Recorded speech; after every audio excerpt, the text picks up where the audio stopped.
지은호 씨 맞죠? AP그룹 대표 이지혁 씨와 관련된 재단 자금건으로 지금부터 휴대폰 제출하셔야겠습니다. 그리고 이 사진 당신이 보낸 겁니까? 지은호는 카페 문 앞에서 그대로 얼어붙었는데요. 새벽 공기가 차가운 것도 아니었습니다. 경찰이 들이민 종이 위에 참고인이라는 단어가 선명했고 그 아래에 적힌 이름이 더 선명했거든요. 이지혁. 지은호가 가장 숨기고 싶었던 마음의 중심에 있는 이름이 가장 끔찍한 방식으로 세상 밖으로 끌려 나오는 순간이었습니다. 지은호는 고개를 저으며 겨우 말을 꺼냈습니다. 저 그런 거 몰라요. 이지혁 선배랑은 그냥.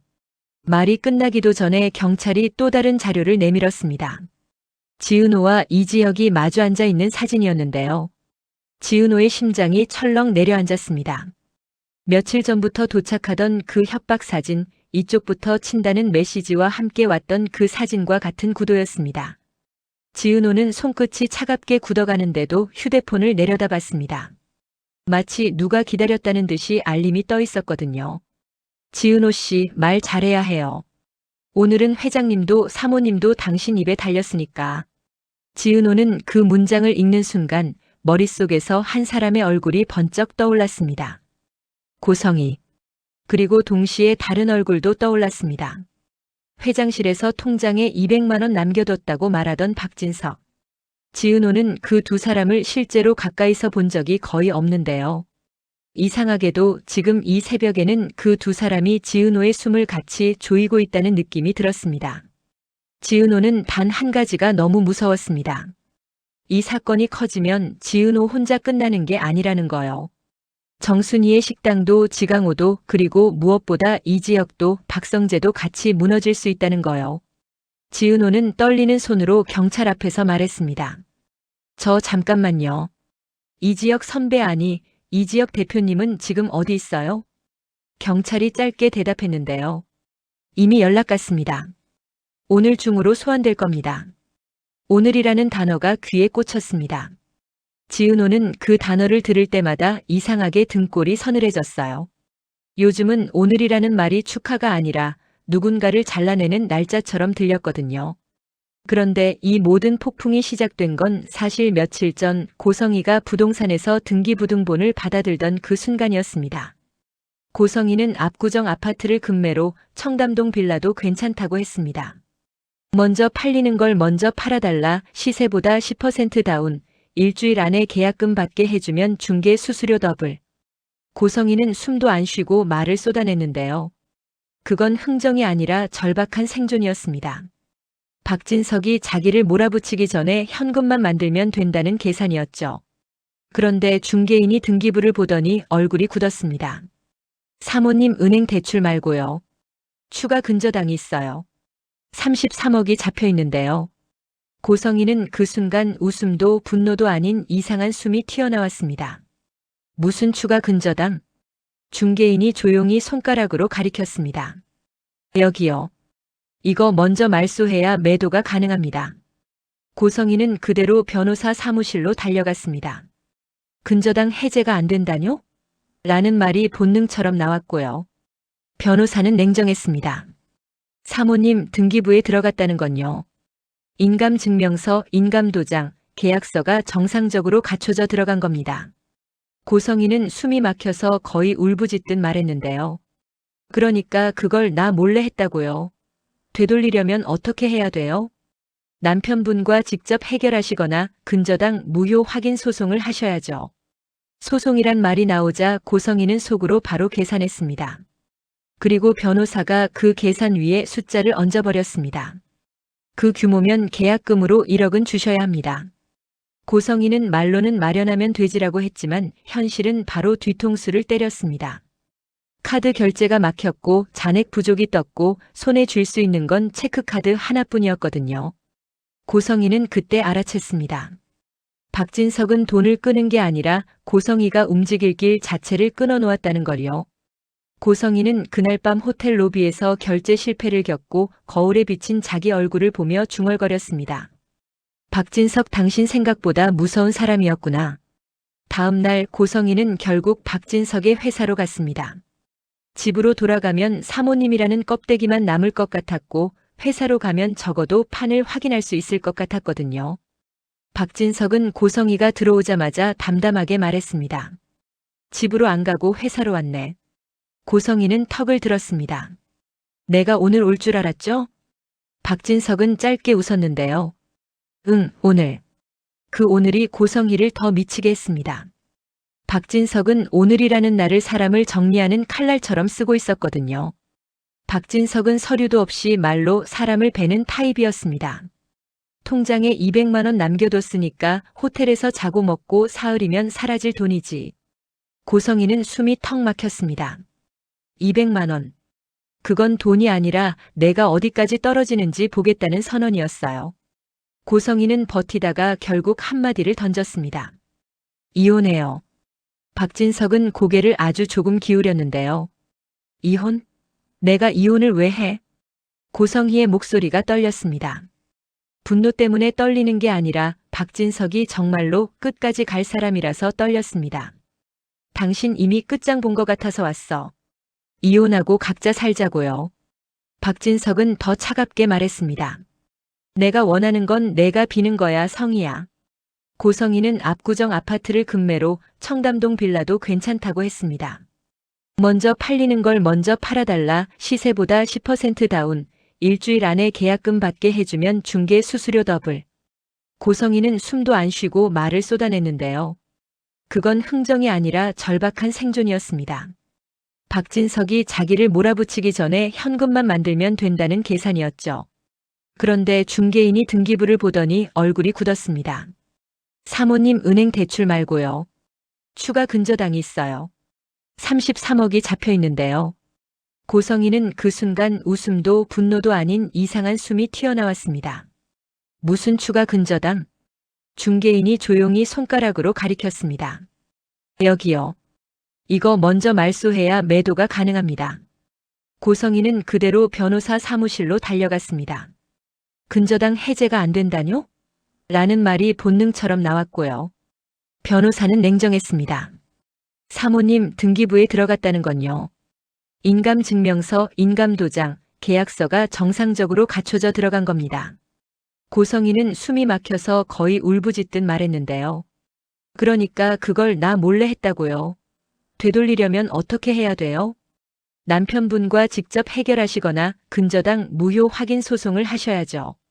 소송이란 말이 나오자 고성희는 속으로 바로 계산했습니다. 그리고 변호사가 그 계산 위에 숫자를 얹어버렸습니다. 그 규모면 계약금으로 1억은 주셔야 합니다. 고성희는 말로는 마련하면 되지라고 했지만 현실은 바로 뒤통수를 때렸습니다. 카드 결제가 막혔고 잔액 부족이 떴고 손에 쥘 수 있는 건 체크카드 하나뿐이었거든요. 고성희는 그때 알아챘습니다. 박진석은 돈을 끄는 게 아니라 고성희가 움직일 길 자체를 끊어놓았다는 걸요. 고성희는 그날 밤 호텔 로비에서 결제 실패를 겪고 거울에 비친 자기 얼굴을 보며 중얼거렸습니다. 박진석, 당신 생각보다 무서운 사람이었구나. 다음 날 고성희는 결국 박진석의 회사로 갔습니다. 집으로 돌아가면 사모님이라는 껍데기만 남을 것 같았고 회사로 가면 적어도 판을 확인할 수 있을 것 같았거든요. 라질 겁니다. 박진석은 고성희가 들어오자마자 담담하게 말했습니다. 집으로 안 가고 회사로 왔네. 고성희는 턱을 들었습니다.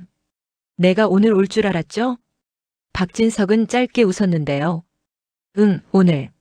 그 오늘이 고성희를 더 미치게 했습니다. 박진석은 오늘이라는 날을 사람을 정리하는 칼날처럼 쓰고 있었거든요. 박진석은 서류도 없이 말로 사람을 베는 타입이었습니다. 통장에 200만 원 남겨뒀으니까 호텔에서 자고 먹고 사흘이면 사라질 돈이지. 고성희는 숨이 턱 막혔습니다. 200만 원. 그건 돈이 아니라 내가 어디까지 떨어지는지 보겠다는 선언이었어요. 고성희는 버티다가 결국 한마디를 던졌습니다. 이혼해요. 박진석은 고개를 아주 조금 기울였는데요. 이혼? 내가 이혼을 왜 해? 고성희의 목소리가 떨렸습니다. 분노 때문에 떨리는 게 아니라 박진석이 정말로 끝까지 갈 사람이라서 떨렸습니다. 당신 이미 끝장 본 것 같아서 왔어. 이혼하고 각자 살자고요. 박진석은 더 차갑게 말했습니다. 내가 원하는 건 내가 비는 거야, 성희야. 고성희는 그 순간 무너질 뻔했지만 오히려 눈빛이 더 차가워졌습니다. 고성희는 평생 비는 순간이 오면 더 독해졌거든요. 가난에서 벗어나기 위해 그렇게 살아왔고 지금도 그렇게 살아야 했습니다. 바로 그때 비서가 들어왔습니다. 회장님, 본부장님 오셨습니다. 그리고 박성재가 들어왔습니다. 박성재는 들어오자마자 공기의 냄새를 읽는 사람이었습니다. 박성재는 33세, 박진석의 외아들이고 회사 본부장. 늘 완벽한 태도를 유지하지만 오늘은 눈빛이 흔들렸습니다. 그 흔들림은 고성희가 제일 좋아하는 종류였어요. 사람이 흔들릴 때 그 사람은 거래가 된다는 걸 고성희는 너무 잘 알았습니다. 박진석은 박성재에게 봉투를 밀었습니다. 성재야. AP그룹 건 오늘 마무리해. 고성희의 눈이 번쩍 뜨였습니다. AP그룹? 이지혁 대표 말하는 거죠? 박성재의 얼굴이 딱 굳었습니다. 그 굳음 하나로 고성희는 확신했습니다. 이지혁이 약점이다. 박성재에게도 어쩌면 박진석에게도. 박진석이 고성희를 노려봤습니다. 성희야, 선 넘지 마. 고성희는 웃어버렸습니다. 여보, 내가 지금 선을 지킬 입장이에요? 나 이미 떨어졌는데요. 그날부터 고성희는 돈 대신 사람을 잡기 시작했습니다. 돈이 막히면 사람을 흔들어야 하니까요. 그리고 사람을 흔드는 가장 쉬운 방법은 감정을 이용하는 거였습니다. 고성희는 조용히 파일을 다시 꺼내게 했습니다. 예전부터 비서에게 이사장 모르게 조사해오라고 시켰던 그 파일 말이에요. 그 파일에는 지은호의 이름이 있었고 정순이의 식당이 있었고 지강호의 불안정한 기록도 있었고요. 무엇보다 이지혁 대표 지은호 프로젝트 관계, 대학 선후배라는 메모가 눈에 띄었습니다. 고성희는 그 문장을 읽고 아주 천천히 미소 지었습니다. 그래 지은호. 고성희는 이제 확신했습니다. 박진석을 흔들려면 박진석의 돈이 아니라 박진석의 체면과 재단을 흔들어야 하고 그 길목에 있는 게 AP그룹과 이지혁이라면 이지혁을 흔들 가장 빠른 방법은 지은호를 흔드는 거였어요. 그날 밤 지은호의 휴대폰에 사진이 도착하기 시작했습니다. 지은호가 이지혁과 마주 앉아 있던 사진. 그리고 짧은 문장. 이쪽부터 친다. 지은호는 그 메시지를 보고도 바로 이지혁에게 말하지 못했는데요. 말하면 더 커질 것 같았고 말하지 않으면 더 터질 것 같았습니다. 지은호의 책임감이 지은호를 또 침묵하게 만들었습니다. 지은호의 집 쪽도 평온할 틈이 없었습니다. 정순이는 65세 식당을 운영하고 딸 지은호에게 기대고 살아왔는데요. 아들 지강호 때문에 늘 마음이 찢어졌습니다. 지강호는 24세, 욕심은 많은데 부지런하지 않고 불만투성이, 누나 지은호에 대한 자격지심이 큰 아들이었죠. 지강호는 어느 날 식당에서 소리를 질렀습니다. 누나만 잘났지. 누나는 AP그룹이랑 일하고 나는 뭐야? 정순이는 울먹이며 말했습니다. 강호야, 제발 가게에서 그러지 마. 지은호는 지강호에게 다가가 낮게 말했는데요.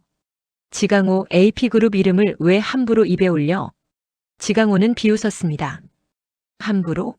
누나는 그 이름으로 먹고 살잖아. 나는 누나 덕 좀 보자고 하면 죄야? 그 말이 지은호의 가슴을 찢었습니다. 지은호는 가족을 위해 버텨왔는데 그 버팀이 동생에게는 누나만 빛나는 살처럼 보였던 거죠. 지은호가 애써 참던 감정이 목끝까지 올라왔습니다. 너는 내가 못하는 걸 내 탓으로 돌리면 마음이 편해? 지강호는 눈빛이 흔들렸습니다. 흔들리는 눈빛은 곧 폭발로 바뀌었고요. 그래, 편해. 누나는 늘 완벽하잖아. 나만 모자란 놈이잖아. 그날 저녁 지강호는 결국 또 사고를 쳤습니다. 누가 시킨 듯이 AP그룹 이름을 들먹이며 돈을 건드렸고 정순이 식당까지 소문이 번졌습니다. 그리고 다음 날 새벽 지은호 카페에 경찰이 들이닥친 겁니다. 지금의 그 장면으로요. 이지혁은 그 소식을 듣자마자 숨을 크게 들이켰습니다. 이지혁은 33세, 비혼주의로 자신의 삶을 정리해두던 사람이었는데요. 요즘은 정리가 잘 안 됐습니다. 이유는 지은호였습니다. 지은호가 고백했을 때 거절했지만 거절이 끝이 아니라 시작이 되어버렸거든요. 그리고 이제 그 시작이 감정이 아니라 사건으로 커지고 있었습니다. 이지혁은 박성재에게 먼저 전화를 했습니다. 성재야, 너희 아버지 AP그룹 건 오늘 마무리하라고 했지? 박성재가 잠깐 침묵했습니다. 했어. 이지혁이 낮게 말했는데요. 너 그거 손대지 마. 지금 지은호가 참고인으로 엮였어. 박성재의 목소리가 떨렸습니다. 지은호가 왜? 누가 판을 깔았어? 그리고 그 판에는 너도 들어가 있어.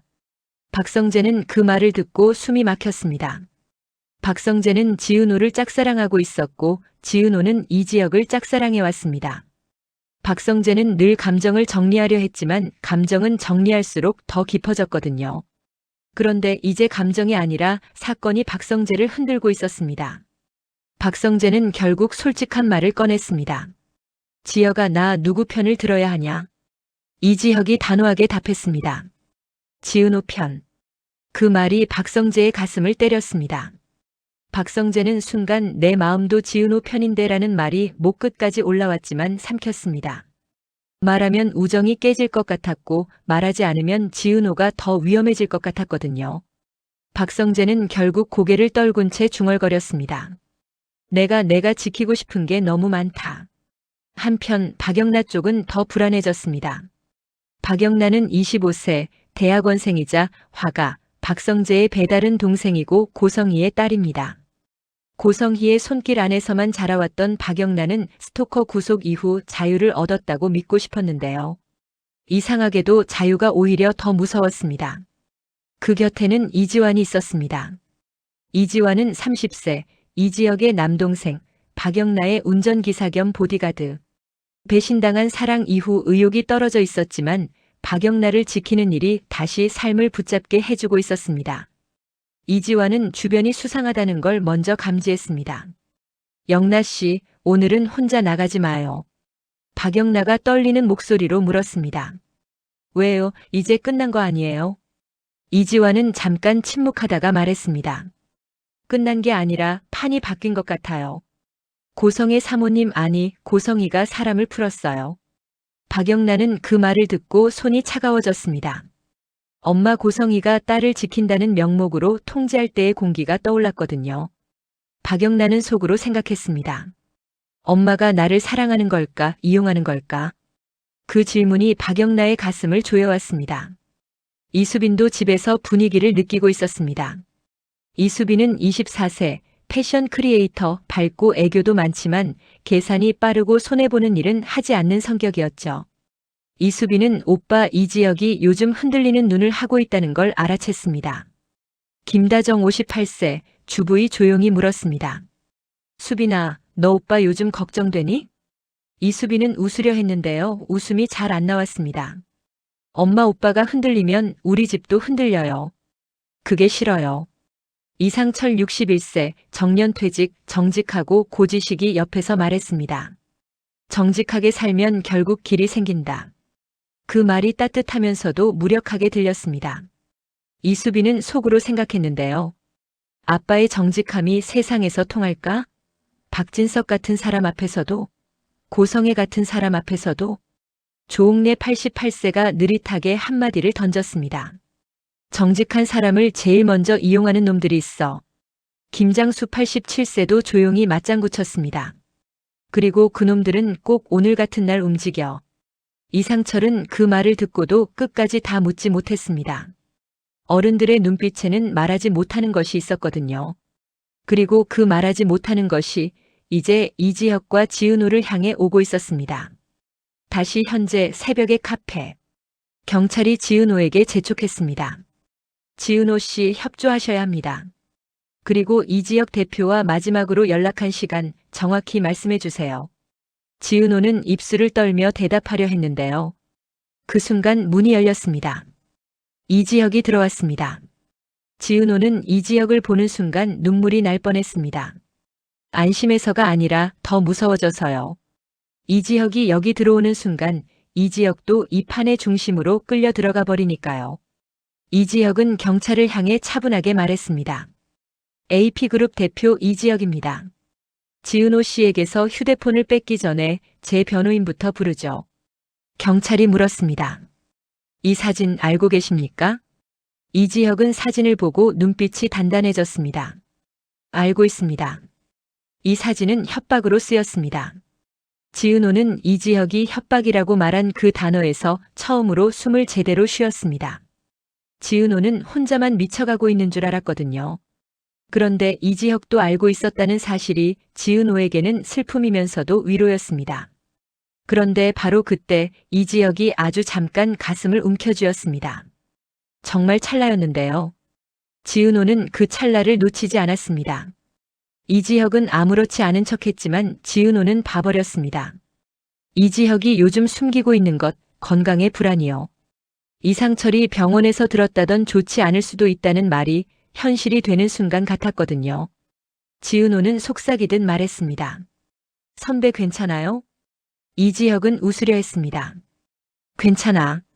지금은 너부터. 그 말이 지은호를 무너뜨렸습니다. 지은호는 자신이 약점이 되어 이지혁을 무너뜨릴까봐 두려운데 이지혁은 자기 몸보다 지은호를 먼저 말하고 있었거든요. 지은호는 그게 고마우면서도 더 무서웠습니다. 그때 박성재에게 메시지가 도착했습니다. 발신자는 박진석이었습니다. 성재야. 오늘 내가 누구 편인지 보여줘. 박성재는 회사 복도에서 그 문장을 읽고 그대로 멈췄습니다. 박성재는 아버지 편을 들면 지은호가 다칠 것 같고 이지혁 편을 들면 회사가 무너질 것 같고 고성의 편을 들면 자신이 사람이 아닌 것 같았습니다. 박성재는 결국 손이 떨리는 채로 답장을 쓰려 했는데요. 그 순간 또 다른 메시지가 도착했습니다. 발신자는 고성희였습니다. 성재야, 내가 늦으면 사진은 더 나가. 지은호가 감당할까? 박성재는 숨이 턱 막혔습니다. 고성희는 사람을 돈처럼 쓰는 사람이었고 지금 지은호를 거래 물건으로 올려놓고 있었습니다. 박성재는 결심해야 했습니다. 오늘 누군가는 무너질 겁니다. 문제는 그 누군가가 지은호일지 이지혁일지 아니면 자신일지였어요. 그리고 그때 지은호의 휴대폰에 마지막 알림이 떠버렸습니다. 오늘 회의장으로 와요. 안 오면 사진은 가족에게도 갑니다. 정순이, 지강호. 지은호는 숨이 멎었습니다. 자기 인생만 무너지는 게 아니라 엄마 정순이와 동생 지강호까지 공개 처형당할 수 있다는 뜻이었거든요. 지은호는 떨리는 목소리로 이지혁을 불렀습니다. 선배, 저 가야 해요. 저 때문에 엄마랑 강호까지. 이지혁은 지은호를 똑바로 보며 말했습니다. 나도 간다. 그리고 이번엔 너 혼자 못 가. 그 말이 끝나자 지은호는 알았습니다. 이제 이 이야기는 누가 누구를 사랑하느냐의 이야기가 아니에요. 누가 누구를 지키느냐의 이야기로 바뀌었습니다. 고성희가 돈이 막히자 사람을 흔들기 시작했고 박진석은 오늘이라는 날짜로 사람을 자르고 있고 박성재는 우정과 사랑 사이에서 숨이 막히고 지은호는 가족과 마음 사이에서 찢어지고 이지혁은 비혼주의로 지켜온 자기 살보다 지은호를 먼저 선택하려 하고 있었거든요. 그리고 아직 아무도 모릅니다. 오늘 회의장에서 먼저 터질 게 재단의 비밀인지 33억 근저당의 진짜 주인인지 사진을 보낸 배우인지 아니면 이지혁이 끝까지 숨기려는 몸의 진실인지요. 다만 분명한 건 하나였습니다. 오늘이라는 단어가 또 한 번 떨어지는 순간 누군가의 인생은 정말로 되돌릴 수 없게 갈라질 겁니다.